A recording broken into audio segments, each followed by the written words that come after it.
Hello everyone, welcome back to my YouTube channel, A Young Homeopath. Hope you all are doing well. So हमने last video में देखा था aphorism number 7 का explanation. आज के video में हम देखने वाले हैं एफोरिज्म नंबर 8 को। ठीक है, तो हमने जैसे 6th एफोरिज्म 7th एफोरिज्म देखा था उसी तरीके से 8th एफोरिज्म भी देखेंगे। तो पहले हम थोड़ा सा ब्रश आउट कर लेते हैं कि भाई हमारा 7th एफोरिज्म हमें क्या बताता था। तो हमारे 7th एफोरिज्म ने हमको समझाया था कोजा ओकेजनालिस के बारे में और हमको बताया था टोटालिटी ऑफ द सिम्टम के बारे में। और हमको ये भी बताया था कि भाई outwardly reflected picture of the inner man which is a vital force is known as the symptoms, right.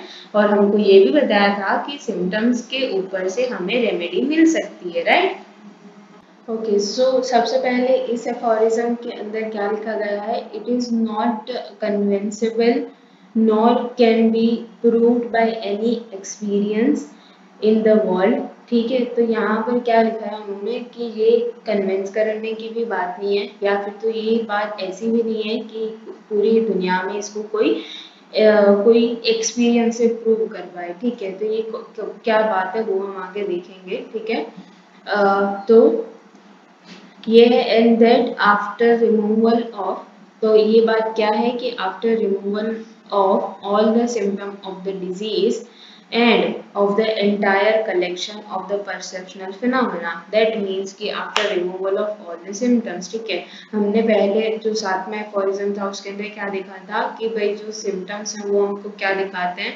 एक पाथवे दिखाते हैं कि जिससे हमें मेडिसिन पता चल सकती है। ठीक है, हमको डिसीज को नाम देने की कोई ज़रूरत नहीं थी। तो यहाँ पर यही बताने की कोशिश की गई है कि भाई हमको ये पता चल गया कि ये सिम्टम है, ये मेडिसिन है, तो हमने मेडिसिन दे दी, उसके बाद वो सिम्टम्स चले गए।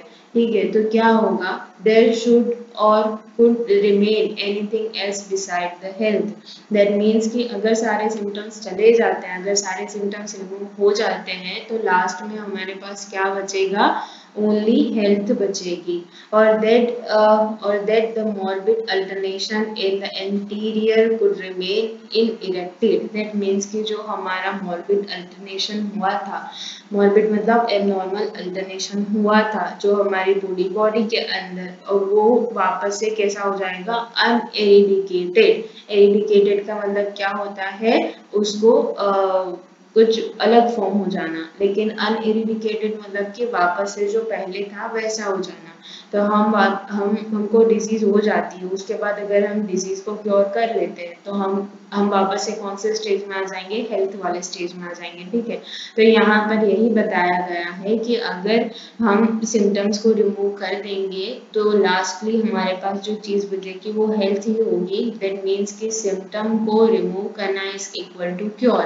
ठीक है, यही बात यहाँ पर बताई गई है और यही बात मैंने यहाँ पर एकदम शॉर्ट फॉर्म में लिख दी है जिससे कि आपको पूरा एफोरिज्म याद रह जाएगा। ठीक है, after removal of all the symptoms nothing remain beside the health. ठीक है, और इस स्टेटमेंट को, इस चीज को आप किसी भी चीज से कन्विंस नहीं कर सकते या फिर तो किसी भी एक्सपीरियंस से आप प्रूव नहीं कर सकते। ठीक है, तो ये कैसा हो गया, ये एकदम अच्छा वाला ट्रूथ हो गया कि भाई आप सिम्टम्स को रिमूव कर दो तो आपको सिर्फ और सिर्फ क्योर मिलेगा। दैट मीन्स कि अगर क्योर चाहिए तो आपको सारे सिम्टम्स को रिमूव करना पड़ेगा, आपको सिर्फ एक डिजीज को रिमूव नहीं करना है। ठीक है, और अगर इसी के साथ हम 7th एफोरिज्म को देखें तो उसके अंदर हमको क्या बताया गया था कि भाई सिम्टम्स लो। ठीक है, सबसे पहले हमको कॉजा ओकेजनालिस बताया, हमको बताया कि कौन से जो केसेस है उसके अंदर हमें सिम्टम्स को कंसीडर करना है। तो ऐसे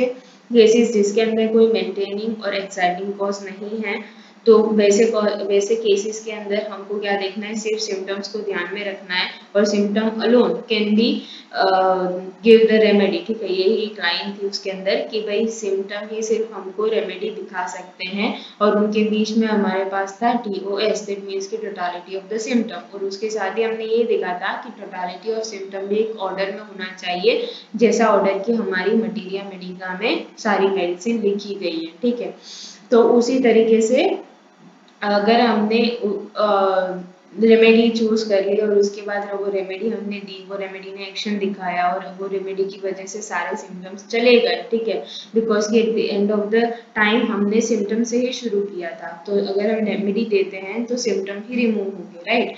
तो सिम्टम रिमूव हो गए तो लास्ट में हमारे पास क्या बचा, हेल्थ बची, ठीक है। तो ये था हमारा एफोरिज्म नंबर 8 और ये था हमारा वीडियो। सो आई होप कि आपको अच्छे से सारी चीजें समझ में आई होंगी। And if you like this video then please like, comment, share and subscribe to my channel. And also if you want any video on the specific topic then you can tell me in the comment section, as well as you can DM me on my IG account. Link is in the description box. And thank you so much for watching.